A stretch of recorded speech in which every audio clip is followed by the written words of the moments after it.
Today we are focused on the ironweed plant. The ironweed plant is basically known exactly for what it says. Its name is ironweed. You have a deficiency in your blood or something like that.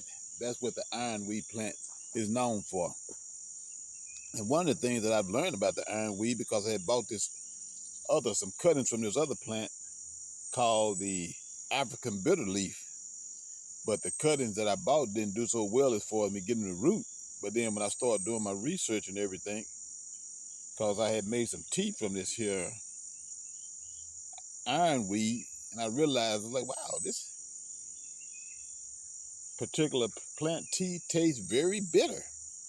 Well, come to find out that the bitter leaf that people know of, the African bitter leaf, well, it is a form of ironweed.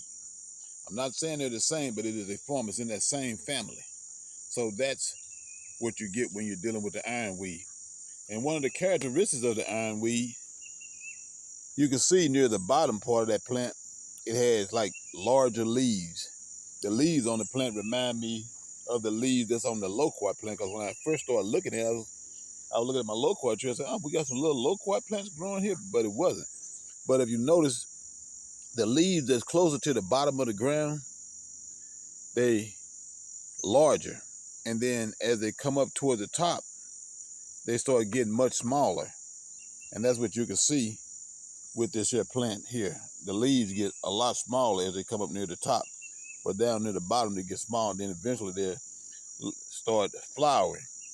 But the bitter leaf has a lot of healing properties to it. A lot of people use it treating women's health, and really it's known as a good blood tonic, blood purifier. People use it when they have pain and so forth. They use it if they got any type of digestive issues. And then there's a lot of research that's taking place right now as it relates to this here being a good plant for people healing cancer. So do your own research and everything. But when it comes to the metaphysical side of this plant, people are looking at this plant for protection, strength, and resilience. A lot of people use it in their love work. They also use it in money work. When they're trying to attract prosperity and have wealth, they might make up incense and so forth. And that's what they use this plant for. They also use it when they're trying to overcome an adversity. It's also used for protection. And then if people are using magic or something against you, you also use this here to counter their magic. And then a lot of people use it like when they're traveling, for having traveling safety.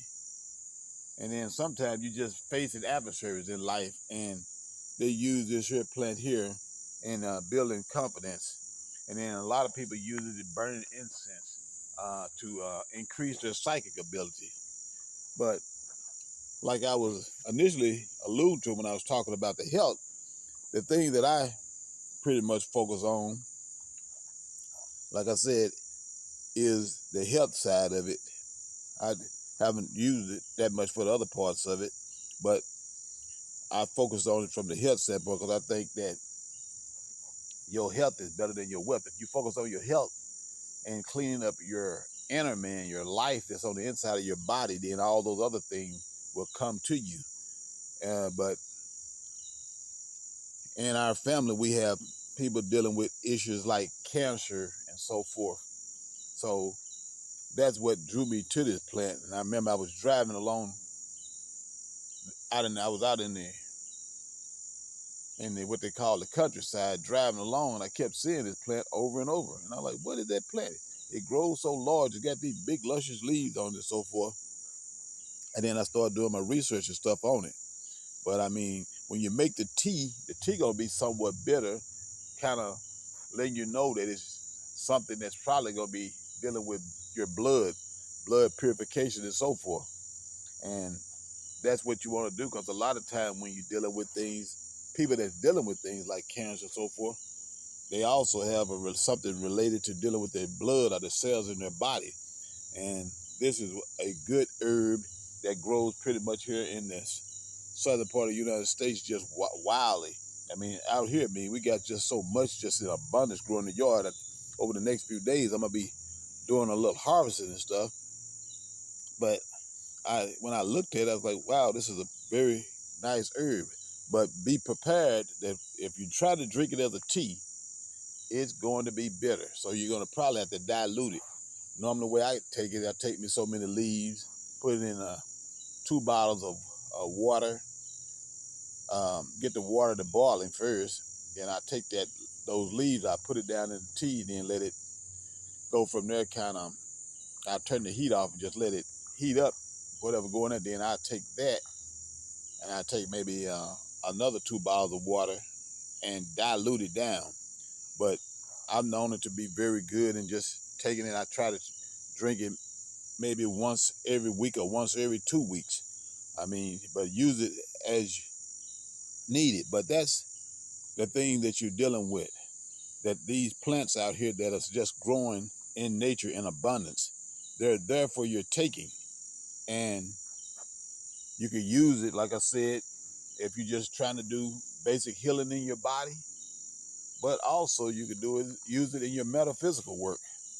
And it's given to us freely.